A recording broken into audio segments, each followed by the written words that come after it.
তুমি এখনো বেনামাজি, এখনো সকালবেলা তুমি ঘুমাও, এখনো তুমি আল্লাহকে ভুলে আছো, এখনো তোমার কাছে তওবার কথা তোমার চিন্তাতে আসে নাই।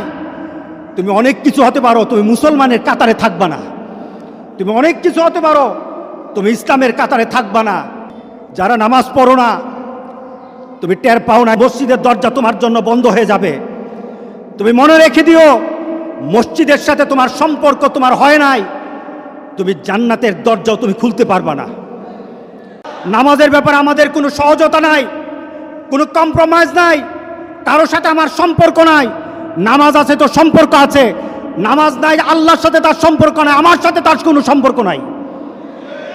আপনি ঘোষণা দেন, পরিবেশ সুন্দর হয়ে যাবে, তওবা কবুল হবে, আল্লাহ আমাদেরকে রক্ষা করবেন, আল্লাহ আমাদেরকে রক্ষা করবেন ইনশাআল্লাহ। আল্লাহর কাছে তওবা করে করে কাঁদি, মাবুদ আমাদেরকে তুমি এই গজব থেকে বাঁচাও, আমাদের গজব থেকে বাঁচাও। আল্লাহ যেন সবাইকে হেফাজত করে, আল্লাহ যেন সবাইকে হেফাজত করে। নামাজ যারা পড়ে না, ঘাড় ধরে ধরে তাদেরকে আনেন। কেন নামাজ পড়বা না? তুমি মুসলমান, এই মুহূর্তে তুমি আমরা এক কাতারে দাঁড়াই। এটা যদি আপনার সন্তান হয়, ধরেন নামাজ পড়তে আসো। মুহাম্মদ সাল্লাল্লাহু আলাইহি সাল্লামের কথা কঠিন ছিল নামাজের ব্যাপারে। রাসূল সাল্লাল্লাহু আলাইহি সাল্লাম বলেছেন, তোমার সন্তান 7 নামাজ শিখাও, তোমার সন্তান 10 নামাজ না পড়লে তারে পিটাও। কে বলেছেন? কে বলেছেন? রাসূল বলেছেন। তাহলে রাসূল কঠিন হলেন না?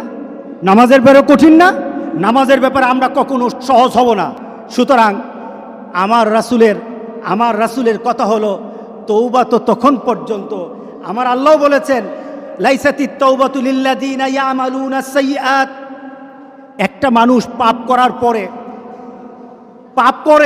করার পর সে তওবাটাকে লেন্দি করে, তওবাটাকে সে দূরে সরিয়ে দেয়, মনে করে এখন না আরো পরে তওবা করব, শালি পরে করতে থাকে, তার জন্য তওবা নাই। হাত্তা ইদা হাদরা আহাদাহুমুল মাউত, যখন মৃত্যুর দুয়ারে চলে যায়, যখন সে কোয়ারেন্টাইনে চলে যায়, যখন সে আইসিইউতে যায়, তখন বললে ইন্নী তুবতুল আন, এখন তওবা করতেছি। আল্লাহ বলেন এটা আমার কাছে তওবা না। যারা এইভাবে তওবা করে তাদের তওবা আল্লাহ বলেন লাইসাতিত তওবা, এটা তওবা নয়, এই তওবা আমি কবুল করি না। রাসূল সাল্লাল্লাহু আলাইহি সাল্লাম বলেছেন, মা লাম ইয়াতাগারগির, যখন গড়গড় আরম্ভ হয়ে যাবে তখন আর তওবা কারো কবুল করা হবে না। গোটা পৃথিবীর মধ্যে কিন্তু গড়গড়ার পর্যায়ে চলে আসছে। এখনই আমাদেরকে ফিরে আসতে হবে, আপনাদেরকে একটা সুন্দর পরিবেশে চলতে হবে। যেটা বলা হয়েছে, আমাদের হাত পা মুখ এগুলি সবসময় আমরা ধোবো, আমরা একটু পরপর হাতগুলি ধোবো। আমরা যখন হাত ধুইতে যাব, আমরা হাত ধোবো না, আমরা উজু করে নেব, ঠিক না? আমরা কি করে নেব? উজু করে নেব। মোমেন কখনো কি থাকে না, নাপাক অবস্থায় থাকে না। কারণ আল্লাহ বলেছেন, যারা মুতাতাহিরিন, যারা পবিত্র থাকে, আল্লাহ বলেন আমি তারে ভালোবাসি, আমি তারে ভালোবাসি, আমি তারে ভালোবাসি। আল্লাহ আকবার। সুতরাং আমরা কি করব? হাত মুখ সবসময় ধোব। এখন ধোয়াটা হবে আমাদের উজু। বাথরুম থেকে আসলেন উজু করবেন, যখন খাওয়া দাওয়াতে বসবেন হাত ভালো করে ধোবেন। আপনি নামাজ পড়বেন, 5 ওয়াক্ত নামাজ 5 বার আপনার জন্য উজু। আপনি যখন কোরআন তেলাওয়াত করবেন তখন উজু। আপনি চিন্তা করলেন এখন আমি একটু ইবাদত করবেন, উজু করে নেন। আপনার জন্য বারবার উজুর মাধ্যমে আল্লাহকে সন্তুষ্ট করার একটা পরিবেশ আপনার দেহের মধ্যে সৃষ্টি হয়ে যায়। আত্মার পবিত্রতা তওবা, দেহের পবিত্রতা হলো উজু। আল্লাহ যেন সবাইকে করার তৌফিক দান করে দেয়। দ্বিতীয়ত, সফর বন্ধ করে দেন। এই বাড়িতে বেড়াতে যেতে হবে, ওই বাড়িতে যেতে হবে, বন্ধ করে দেন। এটা নাজায়েজের কিছু না, শরীয়ত বিরোধী কিছু না। রাসূল সাল্লাল্লাহু আলাইহি সাল্লাম বলেছেন, এই ধরনের পরিবেশ হলে এক এলাকায়, যে এলাকায় হয়েছে ওই এলাকায় ঢুকবা না, আর ওই এলাকার মানুষ বের হবে না। এটা রাসূলের কথা। এখন মহামারী কোনো এলাকায় নাই, গোটা পৃথিবীতে হয়ে গেছে। বের করে যাবে না, ওই এলাকায় গেলে বাঁচা যাবে, মহামারী হবে না, এমন কোনো জায়গা বাকি নাই। গোটা পৃথিবীর সবটাই এখন মহামারীর স্থান হয়ে গেছে। বাঁচতে হলে নিজেকে একটু নিজেকে একটু কন্ট্রোল করে আল্লাহর কাছে সাহায্য চাইতে হবে। কার কাছে সাহায্য চাইতে হবে? আল্লাহর কাছে। দ্বিতীয়ত, বাজারে দরকার আছে, বাজার আপনি যাবেন, তবে স্বভাব সুলভ বাজারে যাওয়া হবে না। স্বভাব সুলভ বাজারে যাবেন না। স্বভাব সুলভ কি? মন চায় বাজারে যান, মন চায় আড্ডা দেন, মন চায় চারশোলে বসেন, মন চায় দোকানে গিয়ে বসে থাকেন, এটা আর হবে না। কি বলেন? একটা সুস্থতা পরিবেশ ফিরিয়ে আনতে হবে। কি করতে হবে? আপনি আপনার ঘরেই থাকেন, আল্লাহর কাছে কাঁদেন।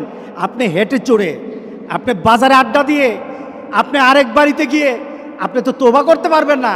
আপনি ঘরের কোণে বসে থাকেন, আপনি দেখবেন চোখ দিয়ে পানি চলে আসবে। ফ্রান্স থেকে একটা ছেলে ফোন দিল আমাদের গ্রামের, মাসুদ নামে। সে বলতেছে, হুজুর আমাকে মাফ করে দিয়েন। বাহির থেকে যতগুলি ফোন আসতেছে শুধু মাপ চায়। আমি বললাম, তোমরাও আমাকে মাফ করে দিও, আমাদেরকে মাফ করে দিও।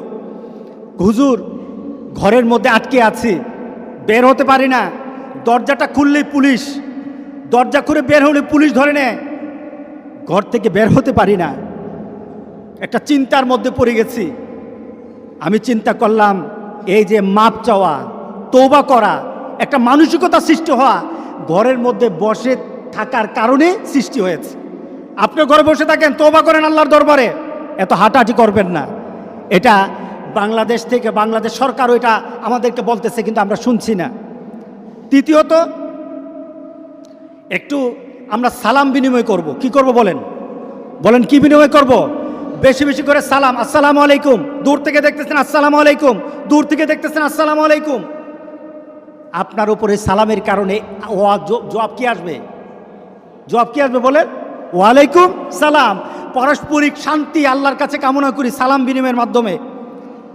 হ্যান্ডশেক করা দরকার নাই, হাত লাগানো দরকার নাই। কারণ বর্তমান মেডিকেল সায়েন্সের ওরা যখন বলছে যে এটা থেকে একটু বিরত থাকা দরকার আছে, বর্তমান প্রেক্ষাপটে গভর্নমেন্ট থেকে যে অর্ডারগুলি আছে, এরপরে মেডিকেল সায়েন্স থেকে যে কথাগুলি আছে, এগুলি মানো আমাদের দরকার। কারণ মেডিকেল সায়েন্সের কথাগুলি তাদের নিজস্ব কথা নয় তো। এই যে হাত পা মুখ ধোয়ার কথা বলেছে, তারা মেডিকেল সায়েন্সে বলতেছে, কিন্তু ইসলামে আছে কিনা বলেন তো? আছে। তাই এইভাবেই তো বলা হচ্ছে। সুতরাং এই হ্যান্ডশেক করাটা ছেড়ে দিবেন। বাড়িতে মহিলাদেরকে বলবেন যে পাড়া যেন না বেড়ায়, এক বাড়ি থেকে আরেক বাড়িতে যাওয়া দরকার নাই, এক স্থান থেকে একজন স্থানে যাওয়া দরকার নাই, নিজের ঘরে থেকে আল্লাহর কাছে সাহায্য চাওয়া দরকার। কি বলেন? অতিরিক্ত লাগতেছে কথাগুলি? হ্যাঁ, উন্নত দেশে আপনার ছেলের কাছে ফোন দিয়ে দেখেন কি অবস্থা। এবার নিজে চিন্তা করেন, বাংলাদেশে যদি বেড়ে যায় তাহলে বাংলাদেশের অবস্থা ওই দেশের মতো হবে না, আরো কঠিন হয়ে যাবে। এরপর আমাদের যেটা করতে হবে, আমরা নামাজ পড়ব, মসজিদে এসে নামাজ পড়ব। তবে আমরা মসজিদে একত্রিত হব বলে কিছুটা স্বাস্থ্যসম্মতভাবে আসব, নিজেকে একটু পরিষ্কার করে আসব। কারো যদি কাশি থাকে, একটু যদি রুমাল নিয়ে আসবেন অথবা নিয়ে আসবেন, যেন কাশি দেওয়ার সময় মুখটা ধরা হয়। এই মুখ ধরা, হাঁচি দেওয়ার সময় মুখ ধরা, এটা ডাক্তাররা বলতেছে নাকি মুহাম্মদ সাল্লাল্লাহু আলাইহি সাল্লাম বলছে? বলেন। কাশি দেওয়ার সময় আপনি কাশি দিলেন, হাঁচি দিলেন, এই মুহূর্তে আপনার মুখে হাত দিবেন অথবা রুমাল ধরবেন, এটাকে আটকে দিবেন। এটার কথা কি ডাক্তার বলেছে নাকি রাসূল বলেছে? রাসূল বলেছে। এটা আমার রাসূলের কথা। ডাক্তার বলেছে বলে মানবো তা নয়, আমি আমার রাসূলের কথা অনুযায়ী এটা আমাকে আমল করতে হবে, ঠিক না? শুধু এখন নাকি সবসময়? সবসময় করতে হবে। তবে এখন সতর্ক থাকতে হবে। কিছু অ্যান্টি ব্যাকটেরিয়া কিছু জিনিসপত্র আমাদের সাথে একটু থাকা দরকার, কারণ এটার স্রষ্টাও কিন্তু আল্লাহ। এটা সিস্টেম আল্লাহ এভাবে দিয়েছেন, এভাবে আমাদেরকে হাত ধুতে হবে। মানে কি? হাতের পয়জন, হাতের মধ্যে যত ব্যাকটেরিয়া আছে এটা দূর করে দেবো, এরপরে খাবো। এটা আমার রাসূলের সুন্নত। আমাদের এইভাবে একটা হাইজিনিক পরিবেশ করতে হবে। আমি মসজিদে, বাকি সব মসজিদগুলি যারা আপনারা আমার কথা শুনবেন, আপনারা এই মসজিদগুলির মধ্যে এগুলি চালু করে দিবেন। যদি মসজিদগুলির মধ্যে আমাদেরকে যারা আসতে হয়, তাহলে আমাদেরকে এই মসজিদগুলি চালু রাখতে হবে। কি বলেন? মসজিদ আমাদের চালু রাখতে হবে। আমরা চাই না মসজিদের মধ্যে দরজাটা বন্ধ হয়ে যাক আর আমি মসজিদের পাশ দিয়ে হেঁটে হেঁটে চলে যাই, এমন পরিবেশ যেন আল্লাহ না করে। আর কি করব? নিজেদেরকে পরিষ্কার পরিচ্ছন্ন রাখবো, বাড়িঘর পরিষ্কার পরিচ্ছন্ন রাখবো। আমাদেরকে এই পরিবেশগুলি করা দরকার। এটা ইসলাম, এটা ইসলাম। ইসলাম মুতাতাহিরিন ইউহিব্বুল মুতাতাহিরিন, যারা পবিত্রতা অর্জন করে। আল্লাহ রাসূল বলতে, আল্লাহ বলতেছেন আমি তার ভালোবাসি।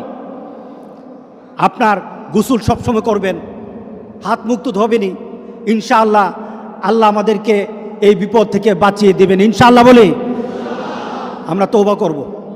রাজি আছি তো সবাই? কতবার করবেন? রাসূল সাল্লাল্লাহু আলাইহি সাল্লাম বলেন আমি প্রতিদিন 100 বার তওবা করি। আমরা কতবার তওবা করব? গনে গনে দরকার হলে 100 বার তওবা করব। রাজি আছি সবাই ইনশাআল্লাহ? তাহলে আজ থেকে আমার তওবার চেষ্টা আরম্ভ হয়ে যাবে। তবে তওবার চেষ্টা যদি চলতে থাকে, তওবার দরজা আল্লাহ বন্ধ করবে না। তওবা যদি চলতে থাকে, তওবার দরজা আল্লাহ বন্ধ করবে না। কোনো না কোনো সময় আল্লাহ বলবেন বান্দা তোর তওবার কারণে তোরে আমি মাফ করে দিলাম। আমরা এই কাজগুলি করবো তো ইনশাআল্লাহ?